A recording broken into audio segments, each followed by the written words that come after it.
From our studio to your classrooms, this is CNN Student News. Hope y'all had a great weekend. Reporting from Atlanta, I'm Carl Azus. First up, 3 men are in custody in connection with an alleged terror plot that stretches from Colorado to Pakistan. They're charged with making false statements, lying to FBI agents who've been investigating this thing.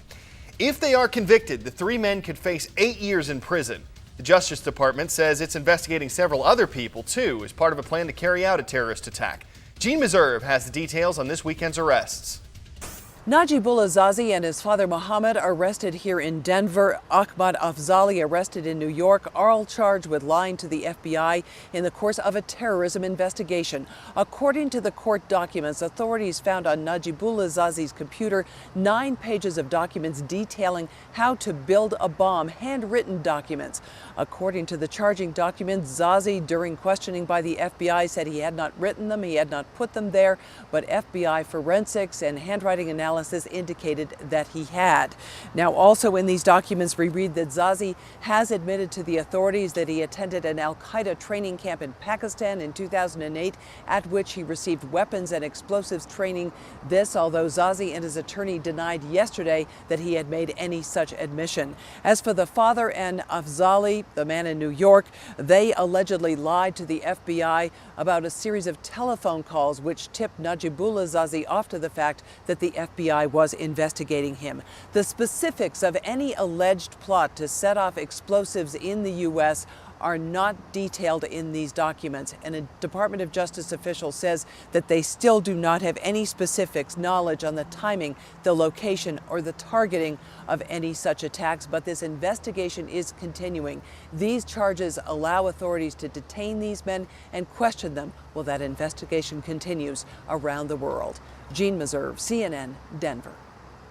President Obama took to the airwaves this weekend doing interviews with 5 different TV networks. It was all part of an effort to help push some of the political issues he's made a priority. When he talked with CNN's John King, the conversation hit on a whole range of topics, from North Korea's nuclear program to the number of U.S. troops serving in Afghanistan and the H1N1 flu vaccine. A big focus was on the U.S. economy and the president's outlook on the country's job situation. I want to be clear that probably the jobs picture is not going to improve considerably, and it could even get a little bit worse over the next couple of months, and we're probably not going to start seeing enough job creation to deal with the a rising population until sometime next year. Catching up on a couple religious events now, starting with the celebration of the Jewish New Year. Rosh Hashanah begins on the first day of Tishri on the Jewish calendar. That was this past Friday night. Around the world, Jews gathered to take part in services and ceremonies, including the blowing of the shofar, a ram's horn that sounds kind of like a trumpet. Along with Yom Kippur, Rosh Hashanah is one of the Jewish high holy days, and this one marked the start of the year 5770 in the Jewish calendar. Meanwhile, Muslims marked the end of Ramadan this weekend. The month-long observance is considered the most sacred time of the Muslim year, and it takes place during the 9th month on the Muslim calendar. During Ramadan, observers don't eat or drink during daylight hours. They usually break their fast with a meal after sunset. There's often a large feast on the last day of Ramadan, which is called Eid.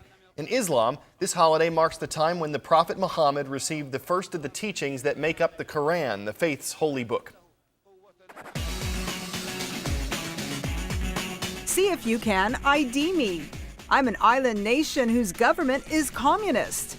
I'm home to more than 11 million people. I'm located in the Caribbean Sea, about 90 miles south of Key West, Florida. I'm Cuba, and my capital city is Havana. Concert in that capital is causing a bit of controversy. Colombian musician Juanes brought together more than a dozen international artists for the event in Havana yesterday. The 17-time Latin Grammy winner said his goal for this concert was to help relations between the U.S. and Cuba. Not everyone saw it that way. Some Cuban exiles who oppose the island nation's communist government spoke out against the concert and publicly smashed Juanes' records. The singer said he wasn't surprised by that reaction. Well, right now, we're in the midst of Hispanic Heritage Month. It lasts from September 15th to October 15th. It was established to celebrate the culture and traditions of Hispanic Americans. For his Pioneros Latino First segment, CNN's Don Lemon recently talked with author Oscar Hijuelos, the first Hispanic to win the Pulitzer Prize for fiction.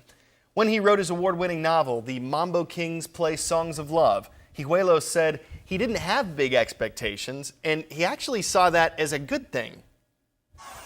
I never even thought that book would get published when I first wrote it. And because of that, having been poor in the first place, I had nothing to lose. And not having expected it to be published, I had felt enormous amounts of freedom. During the interview, Hijuelos also offered some advice to young people who might be interested in a writing career.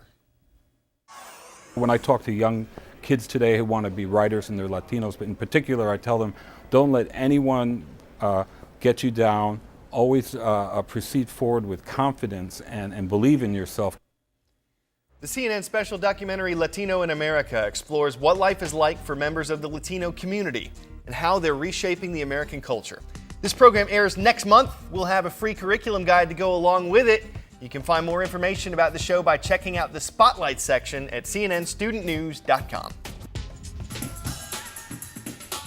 Time for the shout out. What cloud's name comes from the Latin word for rainstorm? If you think you know it, shout it out. Is it cirrus, cumulus, nimbus, or stratus? You've got 3 seconds. Go!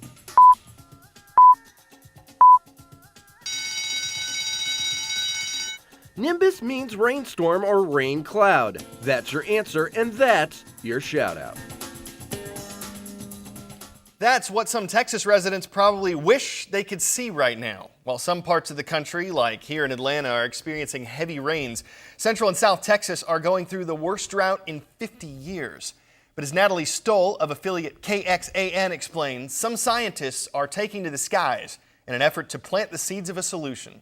I see 1, 2, 3, 4, 5, 6, 7 more showers.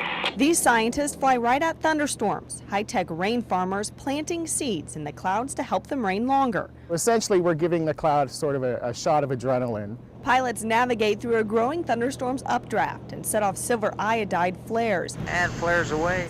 It's a chemical that mimics ice crystals and travels through the storm, attracting supercooled water droplets. When they become too heavy, the ice falls and melts on its way down. More ice crystals mean more rain.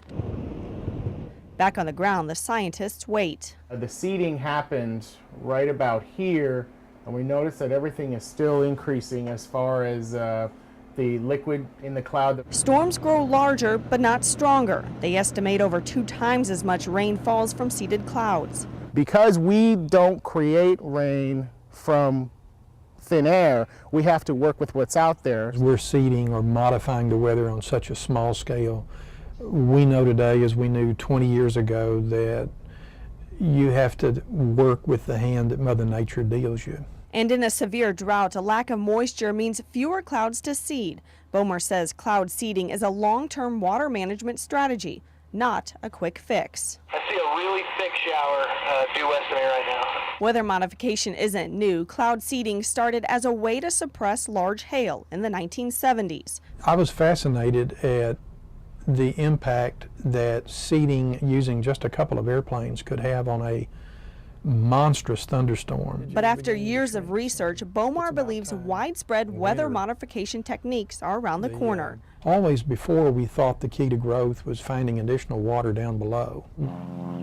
Why don't we in turn start looking about drilling up into the atmosphere? Because the marvelous thing about the atmosphere is that it's replenished every day. All right, before we go, you've heard about a well-balanced breakfast?